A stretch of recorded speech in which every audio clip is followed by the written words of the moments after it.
Hello everyone, this is my Hoya CV Ruthie, and me and this plant have been on quite the journey together in the 2+ months that I've had it.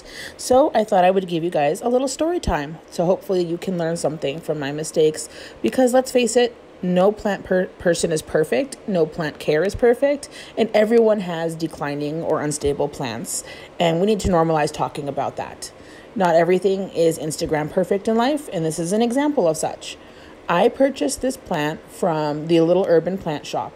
This situation is of no fault of the seller whatsoever. I highly recommend the seller. The plant came in extremely great condition. It's a beautiful plant, and I was very happy when I received this plant. When I received this plant, it was much fuller, and I will try to put a picture at the end of this video. So if you wait till the end, you'll see that picture of what it looked like when it came in. It had much more leaves. It was much taller and fuller and bushier, and it was in great condition, and I was very happy with it. The one thing I personally was not happy with was the substrate it came in. It came in a mixture of like charcoal bark and sphagnum moss, and I don't prefer to have my Hoyas in sphagnum moss. I prefer to have them in either pon, soil, or leca, or cocoa husks. Cocoa husks is also a really great one, but we'll get to that in a different video. But anyway, I wanted to take it out of the substrate it was currently in. So 2 weeks after I got it, it had acclimated and it was good to go.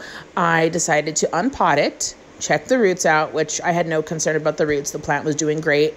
But just check the roots out, see what I was working with, and I wanted to repot it into pon, which is my preferred substrate. I have a highlight on my Instagram all about my DIY pon if you want to check that out, if you're interested.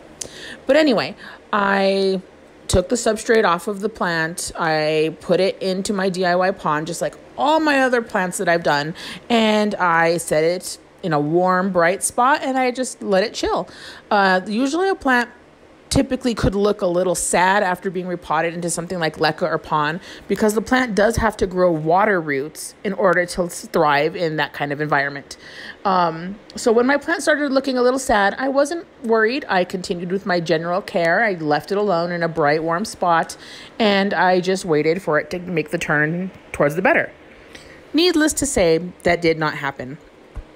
The plant started looking worse and worse and declining more and more, and eventually I noticed 1 or 2 leaves were starting to yellow. I did not panic yet, because losing a leaf or 2 when a plant is regrowing roots is not uncommon, so I went ahead and continued and just let it chill.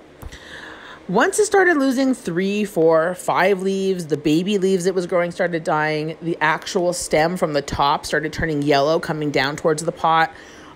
That's when I was like, okay, something is not right. This does not happen when it's just growing roots. There's no reason that the entire plant should be turning yellow from the stem. So I pulled it out of the pon. At this point, it had been in pon for probably about 3 weeks, maybe even a month. And the stem at the bottom, about 1.5 inches of the stem at the bottom was completely mush, rotted through. The roots were completely dead and rotted. And all I could salvage was some stem and 2 little baby roots on each stalk. As you can see, there's 2 stalks in this pot. So I did not film any of this or get any pictures, unfortunately, because at the time of the incident, I did not know I was going to have a YouTube. As you can see, I'm a new YouTuber, so I don't have any actual videos or footage of this, but hopefully